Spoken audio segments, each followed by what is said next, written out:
I've been on a bit of a Mini-ITX kick lately, but not because I'm an eBay addict or anything, it's just... Okay, I have a problem. Anyway, I'm in the midst of doing a custom wood case build from some lumber I have laying around. But first I have to set up and test out the board to see what this budget Mini-ITX system can do. So here we go.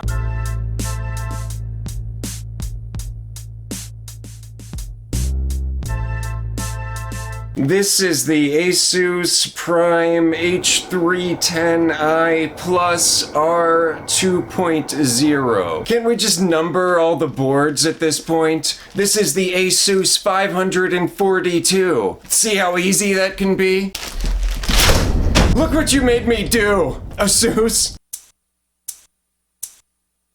I found a decent deal on this. Used, it was about $50. That really isn't terribly expensive for Mini-ITX. But as always, there's a sort of small form price with almost any technology. You almost always pay more for a smaller form, either through extra cost or decreased performance. That being said, I have all of my components ready to go for the build. The motherboard, the GPU, and the highly questionable, cheap, unrated flex power supply. But as I always say, the less safety ratings, the better. That's my motto. Anyway, first I need to make sure the parts actually work. The motherboard can run 8th and 9th gen i-series processors. I'm going to pull an i7 8700 CPU from another deal I got a while ago and throw that in here. This is 6 cores, 12 threads, clocked at 3.2 GHz base, 4.6 GHz turbo boost. 8th gen is when the i7s went from 4 core, 8 thread to 6, 12, and this is really not a bad processor at all. Matched with a good GPU, I'm sure this could do some pretty serious gaming. But for now, I'm going with the GTX 1080. The best GPU I have is the GTX 1080 Ti, but I don't think that would really work for the build I'm doing, because that thing cooks. Like an Oompa Loompa cooking up some Oompa juice. Get tuned on that juice, baby! The 1080 should be fine, though. It's a pretty good budget card, even though it's not exactly going to push this system to the limit. Also, I'm throwing on a low-profile fan because I'm trying to keep this build pretty compact, though it may turn out more horrendous than compact. The project that I'm working on is going to be the first kind of full wood build from scratch that I've done, so we'll have to see. In addition to that, we can run up to DDR4 2666 RAM, so I'm going to have to borrow a few stickets from my wall-mounted emulator. And I'm just going to throw in 16 gigabytes for now, just to get the ball rolling. Then it's on to the M2 SSD, which will be mounted on the back, and I'm using the Crucial P3 Plus. So we'll drop all of that into place, and then we'll connect the GPU through a riser cable. And as far as a test bench, I have these little metal brackets. I run a bolt up through the bottom, and then I have a nut that is partially threaded on. I set up 4 of these, and then the motherboard will just kind of rest on top of them. And it all comes together to form a setup that is somewhat haphazard.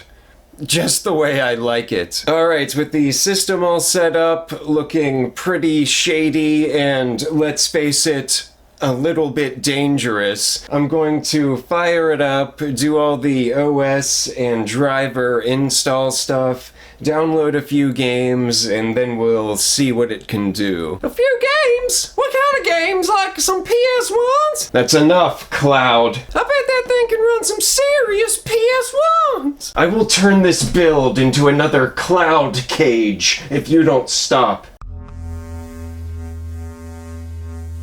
I apologize for Lil Mini Cloud. He gets excited about PS1s. But we're on to some games a little bit newer.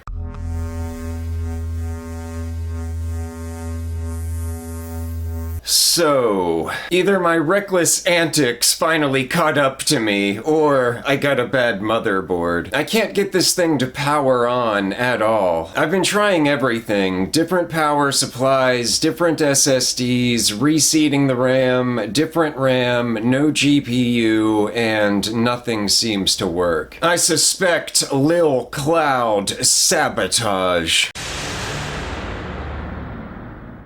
It's alright though, I'll just have to try to find another Mini-ITX board for the build. Until then, it's not really a huge deal, not worth getting angry about or anything.